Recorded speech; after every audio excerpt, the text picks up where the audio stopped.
Government school के बच्चों का मुस्तकबिल इस वक्त जीरो दिखाई दे रहा है, तबाही की तरफ दिखाई दे रहा है। आप इन सारे स्कूलों की पैनल्स बनाइए, इनके स्क्रूटनी की जाए, इनके रिजल्ट को देखा जाए। जिस स्कूल का भी रिजल्ट 75% से नीचे आता है उनको सस्पेंड किया जाए, उनको वार फुटली उनको अटैच किया जाए, ताकि जिस तरह से एक आंकड़ा सामने आया है और इस आंकड़े में जो है 19 स्कूल J&K के ऐसे हैं जिनका एक भी बच्चा जो है पास नहीं हुआ है उन स्कूलों से, यानी ये तमाम सरकारी स्कूल है और 52 ऐसे स्कूल हैं जिनका 20% से कम रिजल्ट जो है पूरे J&K में रहा है। चलिए मेरे साथ नवीद हाशमी है, इन्हीं से बात करते हैं। सर कैसे आप? बस पहले तो मैं आपके चैनल का शुक्रिया अदा करता हूं, बिकॉज इश्यू बहुत इंपॉर्टेंट है। इश्यू बच्चों के मुस्तकबिल का है, इश्यू इस स्टेट का है कि एजुकेशन लेवल को कितना डिमोरलाइज किया जा रहा है गवर्नमेंट सेक्टर में। ये बहुत इंपॉर्टेंट चीज है। सवाल ये है कि क्या प्राइवेट सेक्टर को ज्यादा बढ़ावा दिया जा रहा है और गवर्नमेंट में जिस तरह से लेक्चरार हैं, बड़े बड़े लोग पढ़ाने जाते हैं और इस तरह का रिजल्ट सामने आ रहा है, क्या कारण समझते हैं आप? ये तो बदकिस्मती, मैं ये समझता हूं कि ये बदकिस्मती है। दिखने में अगर प्राइवेट स्कूल्स का रिजल्ट अच्छा है, वहां भी हमारे बच्चे पढ़ते हैं, ऐसा नहीं है, मगर गवर्नमेंट स्कूल्स में जहां के टीचर को लाख रुपया 50,000 70,000 1.5 लाख सैलरी है, बदकिस्मती है कि वो क्या हमारे बच्चों को दे रहा है। क्यों हमारे गवर्नमेंट स्कूल भेंट चढ़ रहे हैं करप्शन के, ज्यादतियों के। मतलब देखना यह कि अगर एक स्टेट में एजुकेशन लेवल जीरो आ रहा है, प्राइवेट सेक्टर में, गवर्नमेंट सेक्टर में सॉरी, और प्राइवेट सेक्टर उसको बूस्ट मिल रहा है, तो कहीं ना कहीं यह मोनोपोली तो नहीं है गवर्नमेंट स्कूल्स के हेड्स की प्राइवेट स्कूल्स के साथ। क्योंकि जो लास्ट टाइम मैंने रिजल्ट देखा, पार्ट फर्स्ट का जो रिजल्ट इसका निकला, 12th का निकला रिजल्ट, उसमें भी मुझे यह दिखा कि गवर्नमेंट स्कूल बहुत नीचे आ रहा है और प्राइवेट स्कूल चल रहा है। ठीक, इसी तरह से आज 10th का रिजल्ट जब मैंने देखा कि 10,000 बच्चे अपियर हुए, उसमें से क्या कहते हैं 70% बच्चे फेल हो गए और 20 या 25% बच्चे पास हुए हैं, तो ये कितनी बड़ी बदकिस्मती की बात है। और शर्म है एलजी सरकार को, मैं बार बार ये कहता हूं, एलजी साहब आप देखो इसको, क्यों हमारा एजुकेशन सेक्टर करप्शन की बैंड चढ़ रहा है। क्यों गवर्नमेंट के टीचरों को जिनको हजारों रुपए की तनख्वाहें, क्यों नहीं वो अपनी सर्विसेज बेस्ट दे पा रही हैं, और अगर नहीं दे रहे हैं तो क्यों नहीं इन पे विजिलेंस का नाका क्यों नहीं लगता है, इन पे एंटी करप्शन क्यों नहीं इन पे है। कि अगर तुम लाखों रुपए ले रहे हो, करोड़ों रुपए की सैलरीज प्राइवेट टीचर्स को दी जा रही है और उनके बदले उनका रिजल्ट जीरो आ रहा है, ये तो शर्म की बात है, तो तशवीश की बात है। आपको पता है कि 19 स्कूल ऐसे हैं J&K में जिनका एक भी बच्चा जो है 10th में पास नहीं हुआ है। मैं इन्हीं 19 स्कूलों को लेके एलजी साहब से, मोदी जी से रिक्वेस्ट करता हूं कि पहले इस 19 स्कूल के स्टाफ को इमीडिएटली सस्पेंड किया जाए, इन पे इंक्वायरी बिठाई जाए, इनकी सैलरीज को वापस लिया जाए और इनसे पूछा जाए कि क्यों इन 19 स्कूलों का रिजल्ट जीरो है।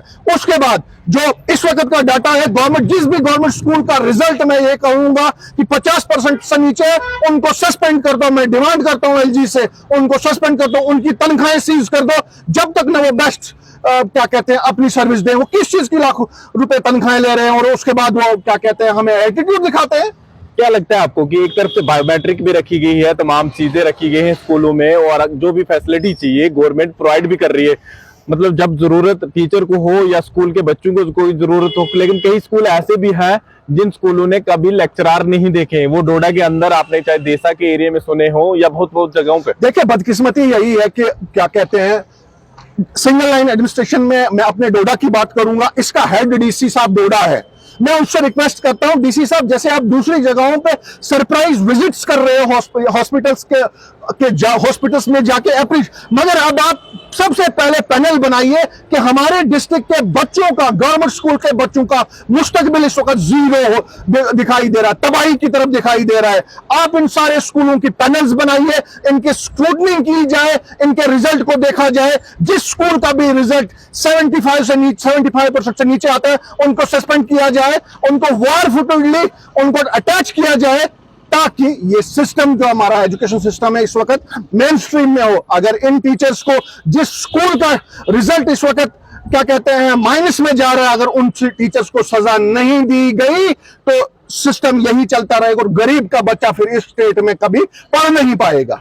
52 स्कूल ऐसे हैं जिनका 20% से कम रिजल्ट रहा 10th का, लेकिन डोडा की बात कर रहे हैं आप तो यहाँ पर 2 मेन स्कूल हाई सेकेंडरियां जिनका 12th में रिजल्ट इस तरह से लो रहना, क्या समझते हैं आप कि क्या कारण रहा होगा? अपनी तरफ से एक तो सोशल एक्टिविस्ट हैं, क्या कहना चाहेंगे इस पे? देखिए, बदकिस्मती ये है कि मुझे शर्म आती है जिस उस्ताद को बिल्डर ऑफ नेशन कहा जाता है, मुझे उसके लिए बात करनी पड़ रही। इससे बड़ी बदकिस्मती कुछ नहीं हो सकती है। जो इस उस्ताद हमें उठना बैठना पढ़ना लिखना सोसाइटी में जीना सिखाता है, पुलिस उनमें से जो लापरवाह टीचर्स हैं, जो करप्ट टीचर्स हैं, उन करप्ट टीचर्स की वजह से इस वक्त एक सोसाइटी, एक नस्ल, एक जनरेशन खराब होती जा रही है। इससे बड़ी बदकिस्मती क्या है? मेरे शहर में 2 हाई सेकेंडरियों का रिजल्ट 0 रहा, इससे बड़ी बदकिस्मती क्या है? डीसी डोडा ने एक्सप्लेनेशन भी निकाली थी कि आप अपने एक्सप्लेनेशन दे, चाहे फिर भुदरुआ के स्कूल हो या डोडा के, कि रिजल्ट इतना लो क्यों रहा, क्या समझते हैं आप? मैं डीसी साहब से भी रिक्वेस्ट करता हूं कि इन कहीं ना कहीं पे इन स्कूलों पे गवर्नमेंट की नजर नहीं है। बायोमेट्रिक्स को मैं आप ईमान से कहता हूं मजाक बना दिया गया है। बायोमेट्रिक्स को अब ये आर्टिफिशियल अंगूठों से चला रहे हैं। ये बायोमेट्रिक्स को आम नहीं कर रहा है, ये हकीकत है, ये वेरीफाई करवाएं एजेंसियों से।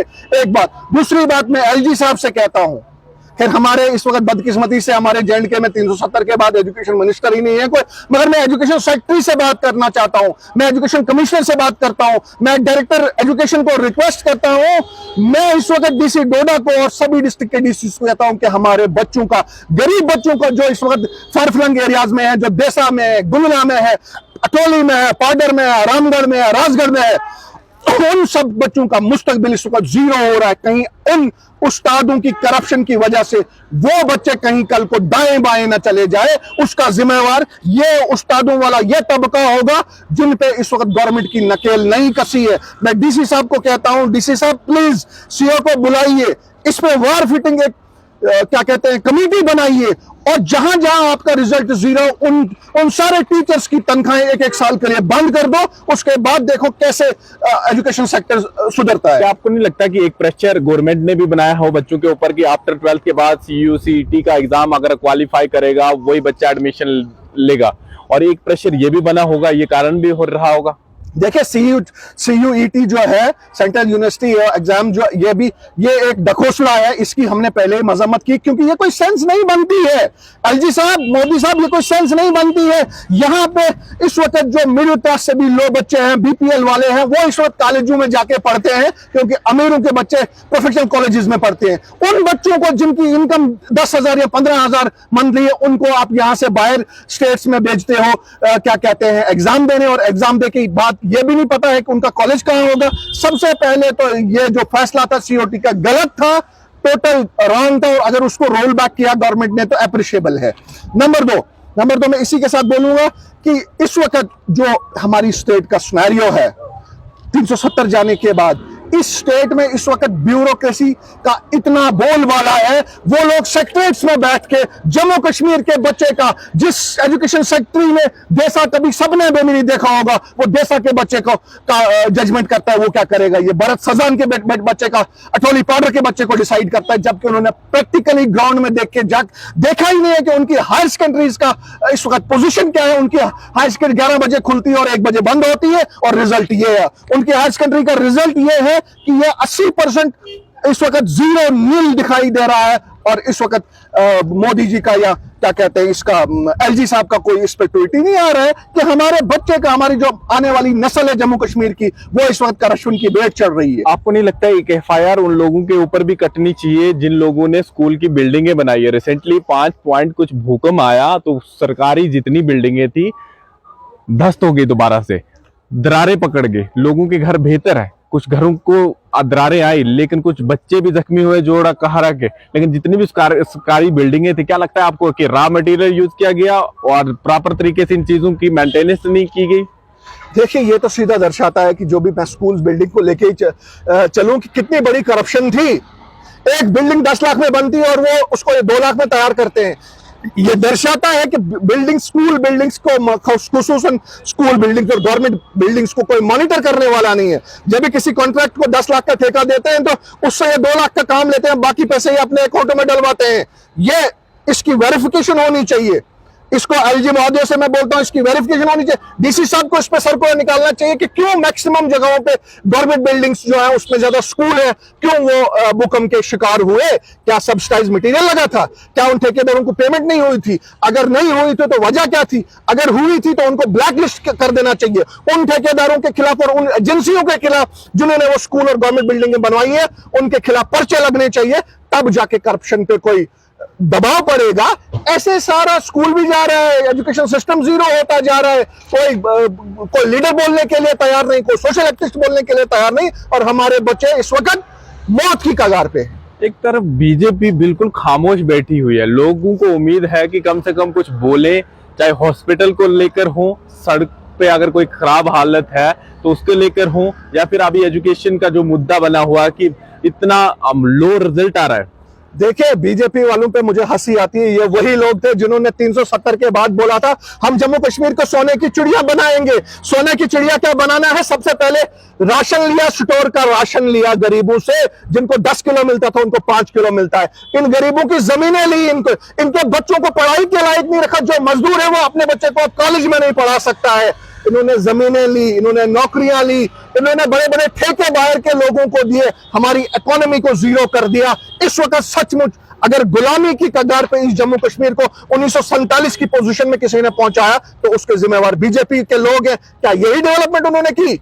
यही डेवलपमेंट नजर आती है कि स्कूल के बिल्डिंगें पर गिरी जा रही है और कि बीजेपी वाले किसी लीडर का कोई एक रिमार्क्स नहीं आ रहा है? हमारे स्कूल के बच्चों का 0% रिजल्ट आ रहा है और बीजेपी वाला कोई माइक पे नहीं बोलता है। स्कूलें गिर रही है, बिल्डिंगें गिर रही है, जमीनें ली जा, राशन के गांव में जो बेचारा क्या मुझे आप एक चीज, एक आदमी 1 महीने में 2 किलो राशन खाएगा?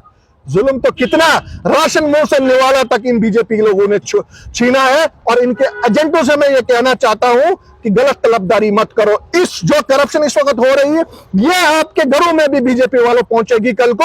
आपका बच्चा भी बेरोजगार रहेगा कल को, आपकी स्कूल की बिल्डिंग भी गिरेगी, आप की जमीन भी ली जाएगी, आपकी दुकानें भी गिराई जाएंगी। उस वक्त मैं देखता हूं कि आप लोग क्या बोलोगे। ये सारा इस वक्त बड़ा जो नेफरस डिजाइन बनाया गया बीजेपी की तरफ से, इस वक्त सिर्फ और सिर्फ जम्मू कश्मीर के लोगों को इन्होंने तंग करना है इलेक्शन तक, और कुछ भी नहीं है। चलिए, ये थे नवीद हाशमी मेरे साथ, और जिस तरह से उन्होंने बात की है एजुकेशन सिस्टम को लेकर और रिजल्ट के बारे में कि कितना परसेंटेज जो है लो हो चुका है, चाहे फिर 12th का हो या फिर 10th का। जिस तरह से हाल ही में एक रिजल्ट जो है सामने आया है, अपनी राय आप भी रखें। आप अगर बेहतर जानते हैं कि क्या करना चाहिए यहाँ के सिस्टम और यहाँ के गवर्नर को और यहाँ के डीसी को, अगर जहां पर इस तरह से रिजल्ट बिल्कुल कम हो वहां पर किस तरह की कार्रवाई करनी चाहिए। फिलहाल देखते रहिए जम्मू परिवर्तन। मैं विकास मन्हास, डोडा।